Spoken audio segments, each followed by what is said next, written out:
रहीम। अस्सलाम वालेकुम dear student. आज हमने 9th क्लास का मैथमेटिक चैप्टर नंबर 1 और लेक्चर नंबर 1।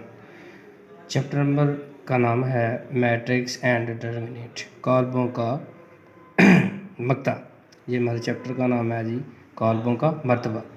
तो एक्सरसाइज हमने स्टार्ट करनी है 1.1। उसका क्वेश्चन नंबर 1 हमारे पास ये है कि find order matrix. Find order, हमने कॉलमों का मर्तबा फाइंड करना है, मालूम करना है। हमने क्या फाइंड करना है? कॉलमों का मर्तबा फाइंड करना है। तो हम एक क्वेश्चन लेते हैं। हमने ले लिया जी सी का कॉलम।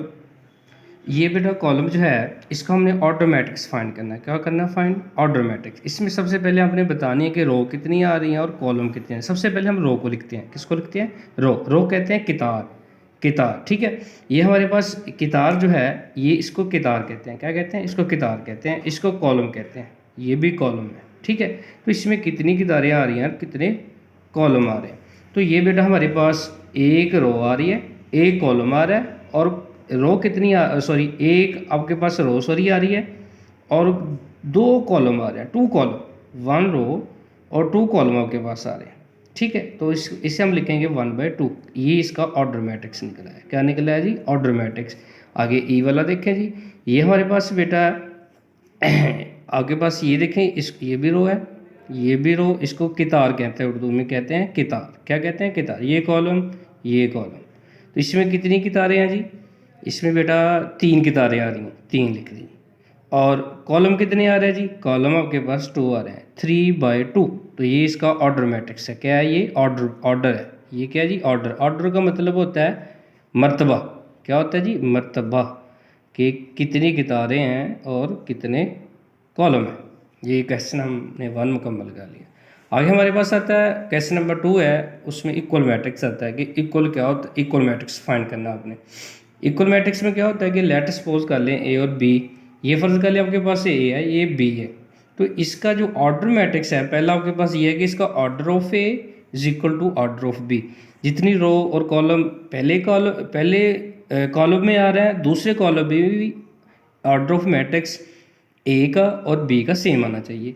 और दूसरा इसका ये है कि there corresponding entries are equal. Corresponding जो इंटीज है वो भी सेम होना चाहिए। जैसे ये 3 है तो 3 + 0 ये भी 3 बन जाएगा। ये 3 के इक्वल आ गया। ये 3 + 1 ये 4 बन जाएगा। ये 4 के इक्वल आ गया। आगे 1 + 1 2 बन जाएगा। 2 जो है 2 के इक्वल आ गया। इसकी ऑर्डर भी सेम आ रहे हैं। देखें इसमें 2 रो आ रही हैं और 2 कॉलम आ रहे हैं, ठीक है। यहाँ भी आपके पास 2 रो आ रही हैं और 2 कॉलम आ रहे हैं। तो 2/2 है। तो इसकी एंट्री भी सेम आ रही है। इधर 3 है तो इधर भी 3 है। इधर 4 है तो इधर भी 4 है। इधर आपके पास 2 है तो इधर भी 2 है। तो 9 में से 3 निकालें तो 6 बनता है। तो 6 के इक्वल आ जाएगा। तो ये भी सेम आ गया। आगे हमने क्वेश्चन है इसका पहला है कि ऑर्डर ऑफ ए ये भी इक्वल आना चाहिए और ऑर्डर ऑफ बी भी इक्वल इसका आना चाहिए। Their corresponding entries are equal. जिसकी इंट्रीज हैं, जैसे ये 3 है, ये 3 के सेम, ये इंट्रीज कहते हैं, इसको क्रॉसपोंडिंग इंट्रीज कहते हैं। ये भी सेम होने चाहिए। और क्वेश्चन नंबर 3 है, ये बहुत इंपॉर्टेंट क्वेश्चन है। इससे हमने फाइंड करना है A B C and D. ये हमने वैल्यू फाइंड करनी है। ए की भी फाइंड करनी है, बी की भी करनी है और सी की भी और डी की भी। ये हमारे पास a + c, a + 2b और c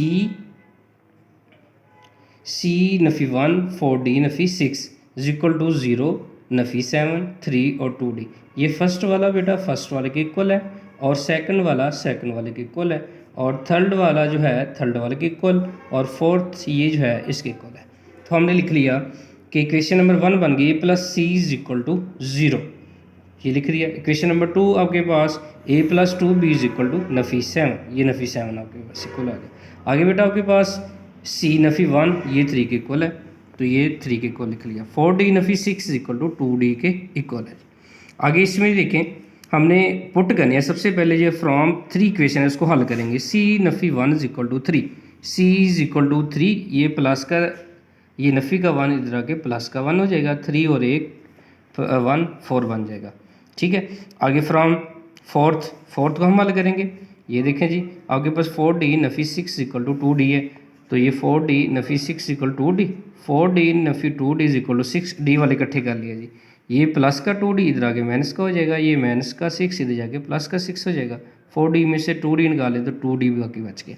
2 इधर मल्टीप्लाई हो रहा है, इधर आके डिवाइड हो जाएगा। तो d इज इक्वल 2 3 दा 6, d इज इक्वल टू 3 आपके पास आ गया। आगे आपके पास put the value of c is equal to 4 in equation 1। तो c की वैल्यू जो है हमने 1 में पुट कर दी। तो a प्लस सी की जगह पे हमने c की वैल्यू जगह थी 4 निकाली थी, 4 निकाली थी, ये प्लस के तरह के माइनस का हो गया।